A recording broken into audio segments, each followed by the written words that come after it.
Hello ನಮಸ್ತೆ ಎಲ್ರಿಗೂ ವಿಜಯಾಸ್ world YouTube ಚಾನಲ್ಗೆ ತಮ್ಮೆಲ್ಲರಿಗೂ ಸ್ವಾಗತ. ಇವತ್ತಿನ ವಿಡಿಯೋದಲ್ಲಿ ನಾನು ಆನಿಯನ್ ರೈಸ್ ರೆಸಿಪಿನ ತಮ್ಮೊಟ್ಟಿಗೆ ಶೇರ್ ಮಾಡ್ತಾ ಇದ್ದೀನಿ. ವಿಡಿಯೋ ಎಲ್ಲೂ ಸ್ಕಿಪ್ ಮಾಡ್ದೇ ನೋಡಿ. ದೊಡ್ಡವರಿಂದ ಹಿಡಿದು ಚಿಕ್ಕವರವರೆಗೂ ಇಷ್ಟಪಟ್ಟು ತಿನ್ನುವ ಆನಿಯನ್ ರೈಸ್ ಆರೋಗ್ಯಕ್ಕೆ ತುಂಬ ಒಳ್ಳೆಯದು. ಇದನ್ನು ಯಾವ ರೀತಿ ಮಾಡ್ತೀನಿ ಅನ್ನೋದನ್ನು ಒಂದ್ಸರಿ ನೀಟಾಗಿ ನೋಡ್ಕೊಳ್ಳಿ. ಆನಿಯನ್ ರೈಸ್ ಮಾಡಲಿಕ್ಕೆ ನಾನಿಲ್ಲಿ ಸ್ಟವ್ ಮೇಲೆ ದೊಡ್ಡದಾದ ಒಂದು ಬಾಣಲೆಯನ್ನು ಇಟ್ಟಿದ್ದೀನಿ. ಬಾಣಲೆಗೆ 3 ರಿಂದ 4 ಟೇಬಲ್ ಸ್ಪೂನ್ನಷ್ಟು ಎಣ್ಣೆಯನ್ನು ಹಾಕ್ತಾ ಇದ್ದೀನಿ. ಬಾಣಲೆ ಬಿಸಿ ಆಗಬೇಕು. ಬಿಸಿ ಆದಮೇಲೆ ನಿಮಗೆ ಎಷ್ಟು ಅಳತೆಯಲ್ಲಿ ಬೇಕೋ ಅಷ್ಟು ಎಣ್ಣೆಯನ್ನು ಹಾಕ್ಕೊಳ್ಳಿ. ನಾನು 3 ಜನಕ್ಕೆ ರೈಸ್ ಮಾಡೋದ್ರಿಂದ ಇಷ್ಟು ಎಣ್ಣೆಯನ್ನು ಹಾಕ್ಕೊಂಡಿದ್ದೀನಿ. ಈಗ 8 ರಿಂದ 10 ಗೋಡಂಬಿಯನ್ನು ಫ್ರೈ ಮಾಡ್ತಿದ್ದೀನಿ. ಹಾಗೆ 4 ಟೇಬಲ್ ಸ್ಪೂನಷ್ಟು ಶೇಂಗಾ ಬೀಜ, 1 ಟೇಬಲ್ ಸ್ಪೂನಷ್ಟು ಕಡಲೆಬೇಳೆ, 1 ಟೇಬಲ್ ಸ್ಪೂನಷ್ಟು ಉದ್ದಿನಬೇಳೆ ಎಲ್ಲವೂ ಸಹ ಗೋಲ್ಡ್ ಕಲರ್ ಬರೋ ತನಕ ಮೀಡಿಯಮ್ ಉರಿಯಲ್ಲಿ ಬೇಯಿಸ್ಕೊಳ್ಳಿ. ಫ್ರೈ ಮಾಡಿದ ನಂತರ ನಾನಿಲ್ಲಿ ಒಂದು ದೊಡ್ಡ ಗಾತ್ರದ ಈರುಳ್ಳಿನ ಉದ್ದುದ್ದಕ್ಕೆ ತೆಳ್ಳಗೆ ಕಟ್ ಮಾಡಿ ಹಾಕಿದ್ದೀನಿ. ಅದೇ ರೀತಿ ಈರುಳ್ಳಿನೂ ಹಸಿ ವಾಸನೆ ಹೋಗಬೇಕು, ಹಾಗೆ ಸ್ವಲ್ಪ ಬಾಡಬೇಕು. ನಂತರ ಒಂದು ಕ್ಯಾಪ್ಸಿಕಮ್ಮನ್ನು ಸಹ ಉದ್ದುದ್ದಕ್ಕೆ ಕಟ್ ಮಾಡಿ ಹಾಕಿದ್ದೀನಿ. ನಂತರ ಇಲ್ಲಿ 3 ರಿಂದ 4 ಹಸಿಮೆಣಸಿಕಾಯನ್ನು ಸಹ ಉದ್ದುದ್ದಕ್ಕೆ ಕಟ್ ಮಾಡಿ ಹಾಕಿದ್ದೀನಿ.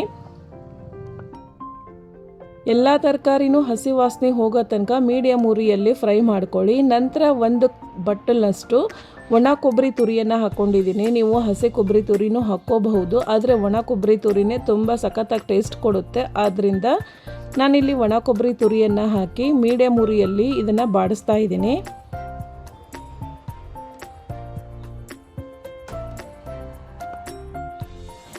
ನಂತರ ಅರಿಶಿನ, ರುಚಿಗೆ ತಕ್ಕಷ್ಟು ಉಪ್ಪು, ಸ್ವಲ್ಪ ಧನಿಯಾ ಪುಡಿ, ಸ್ವಲ್ಪ ಲೆಮನ್ ರಸನೂ ಸೇರಿಸ್ತಾ ಇದ್ದೀನಿ. ಹಾಗೆ 1 ಟೇಬಲ್ ಸ್ಪೂನಷ್ಟು ಅಚ್ಚ ಖಾರದ ಪುಡಿನೂ ಹಾಕಿ ಅರಿಶಿನ ಪುಡಿದು ಧನಿಯಾ ಪುಡಿದೆಲ್ಲ ಹಸಿ ವಾಸನೆ ಹೋಗೋ ತನಕ ಸ್ವಲ್ಪ ಮೀಡಿಯಮ್ ಉರಿಯಲ್ಲಿ ಸಣ್ಣ ಉರಿಯಲ್ಲಿ ಫ್ರೈ ಮಾಡ್ಕೊಳ್ಳಿ. ನಾನಿಲ್ಲಿ ಅನ್ನ ಮಾಡಿದಾದಮೇಲೆ 1 ಬಟ್ಲಷ್ಟು ಅನ್ನನ ಉದ್ರಾಗಲಿ ಅಂತ ಆರಿಟ್ಟಿದ್ದೆ. ಬಿಸಿ ಅನ್ನಕ್ಕೆ ನಾವು ಒಗ್ಗರಣೆ ಕೊಡೋದ್ರಿಂದ ಮೆತ್ತಗಾಗಿಬಿಡುತ್ತೆ. ಆದ್ದರಿಂದ ಮೊದಲೇ ಅನ್ನ ಮಾಡಿ ರೆಡಿ ಇಟ್ಟು ಅದನ್ನು ಆರ್ಲಿಕ್ಕಿಟ್ರೆ ತುಂಬ ಉದ್ರಾಗಿ ಚೆನ್ನಾಗಿ ಬರುತ್ತೆ ರೈಸು. ಆದ್ದರಿಂದ ಮೊದಲೇ ನಾನು ಆರ್ಲಿಕ್ಕಿಟ್ಟಿದ್ದೆ. ಅನ್ನ ಆರಿದೆ. ಈಗ ಬಾಣಲೆಗೆ ಹಾಕಿ ಗಂಟೆಲ್ಲ ಬಿಡಿಸೋ ಥರ ಒಗ್ಗರಣೆ ಎಲ್ಲ ಅನ್ನಕ್ಕೂ ಅಪ್ಲೈ ಆಗೋ ಥರ ಈ ಥರ ನೀವು ಹುರಿರಿ. ಯಾರೆಲ್ಲ ನನ್ನ ಚಾನಲನ್ನು ಹೊಸದಾಗಿ ನೋಡ್ತಾ ಇದ್ದೀರಾ, ಪ್ಲಸ್ ಸಬ್ಸ್ಕ್ರೈಬ್ ಆಗದೆ ನೋಡ್ತಾ ಇದ್ದೀರಾ, ಪ್ಲೀಸ್ ಸಬ್ಸ್ಕ್ರೈಬ್ ಆಗಿ ನೋಡಿ, ಲೈಕ್ ಮಾಡಿ, ಶೇರ್ ಮಾಡಿ, ಕಮೆಂಟ್ ಮಾಡಿ. ಹಾಗೆ ಬೆಲ್ ಬಟನ್ ಕ್ಲಿಕ್ ಮಾಡೋದನ್ನು ಮರಿಬೇಡಿ. ಆಲ್ ಅಂತ ಬರುತ್ತೆ, ಅದನ್ನು ಸಹ ಸೆಲೆಕ್ಟ್ ಮಾಡಿ. ನಾನು ಮಾಡಿ ಹಾಕುವ ವಿಡಿಯೋ ನೋಟಿಫಿಕೇಷನ್ ತಮಗೆ ಫಸ್ಟು ಬರ್ತದೆ, ತಾವೇ ಫಸ್ಟು ನೋಡ್ಬೋದು. ನಿಂಬೆ ಹುಳಿ ನೀವು ಒಗ್ಗರಣೆಗೆ ಹಾಕೋದ್ರಿಂದ ಎಲ್ಲ ತರಕಾರಿನೂ ಹುಳಿ ಚೆನ್ನಾಗಿ ಹೀರ್ಕೊಳ್ಳುತ್ತೆ.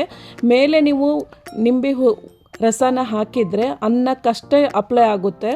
ಆದ್ದರಿಂದ ನಾನು ಒಗ್ಗರಣೆಗೆ ಹಾಕಿದ್ದೀನಿ. ನೋಡಿ ಎಷ್ಟು ಚೆನ್ನಾಗಿ ಆನಿಯನ್ ರೈಸ್ ರೆಡಿಯಾಗಿದೆ. ಇದು ಟಿಫನ್ ಬಾಕ್ಸಿಗೆ ಆಗ್ಬೋದು, ಮಧ್ಯಾಹ್ನ ಲಂಚಿಗೆ ಆಗ್ಬೋದು. ತುಂಬ ಚೆನ್ನಾಗಿರುತ್ತೆ. ಒಂದು ಸರಿ ಟ್ರೈ ಮಾಡಿ ನೋಡಿ.